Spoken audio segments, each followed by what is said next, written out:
হযরত ইব্রাহিম আলাইহিস সালামের মতো কুরবানিটা যদি নিজের প্রিয় সন্তানকে দিতে হতো, তাহলে টাকার গরম আর পশু কেনার প্রতিযোগিতা চলতো না।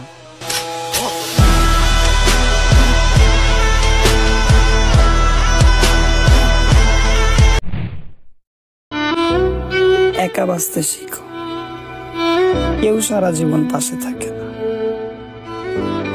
যে যতই ভালোবাসুক, আজ মরলে মাসখানেক পরে কেউ কবরেরও খবর রাখে না।